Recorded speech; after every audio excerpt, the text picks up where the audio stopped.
We didn't think to shoot any video of the A-frame when we first saw it, but let's take a walk through. The carport pretty much told the whole story. Half the roof was gone, garbage piled up all around it. People had been using it as their public dump for the last 20 years.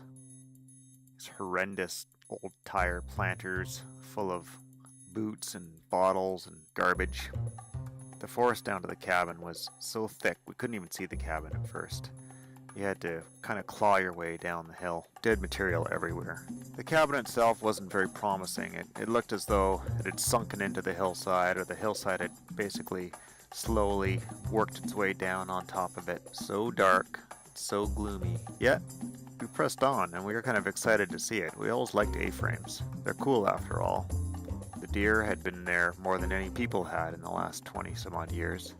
Once we got close to the building, we could see that moss was even growing on the south side. The electrical meter had been removed, and horrendous curtains hid the horrors that were waiting for us inside the building. As we walked around it, there was nothing but garbage piled up all over the place. There were actually trees growing out of the moss on the roof. The chimney looked dubious at best. Over at the side of the place was this dilapidated old shed with no roof, made out of chipboard, with a very dodgy old freezer in there. All of us were scared to look inside. The deck had fallen in upon itself. There was no chance you could even consider walking on it whatsoever. And underneath the deck sat what appeared to be the old dock, a floating dock made out of fiberglass and long gone plywood. There's an old iron wood stove under there and an old paddleboard, which was actually kind of intriguing. And the cottage itself was pretty damn gloomy. Pasty yellow paint, cobwebs hung everywhere. The trees had been lying on top of the roof for years and years. The grass down toward the lake was waist high everywhere we looked. Trees looked half dead. Still, we weren't deterred. There was an old tin shed with God knows what inside. Some mysterious big plywood signs that didn't seem to have any reason to be there. Those shingles, you just touched them and they would crumble.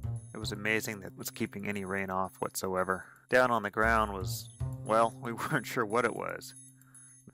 I figured it had something to do with the septic system. We're new to this stuff. We live in the city after all.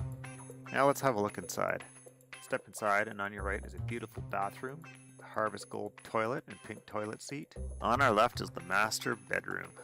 Nasty looking mattresses were covered in some sort of debris that had fallen down from the ceiling. We assumed it was termites. There was white powdery mildew on all the furniture. And hanging from the ceiling was, I don't know what the hell this stuff was. We never did quite figure it out, but it seemed to be popping out all over the place. Kitchen, oh, beautiful. Avocado fridge, you gotta love that. Dishwasher that still had dishes in it. It was like Indiana Jones in the cupboards. Spiders had taken over. The food was still left in there, and it was, in some cases, kind of exploding out of its packages.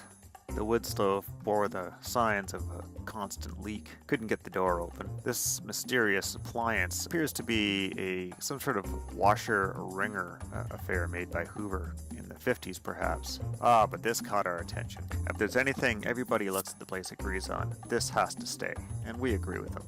Upstairs in the loft, it was hard to tell if there was a body still in that bed. None of us wanted to check. More powdery mildew, more manky looking mattresses. But we stepped out onto that balcony, and what can I say? The view of the lake just took our breath away, and we figured we just gotta have this place. So our trip out to the A-frame involves about a half-hour drive from home, and then about a half-hour ferry ride to get to the island. And then we only have about 15 minutes that we gotta drive to get to the cabin itself, which is pretty nice, and it's a great way to get started on a trip. It's very relaxing. The scenery is nice, and to see some whales or dolphins.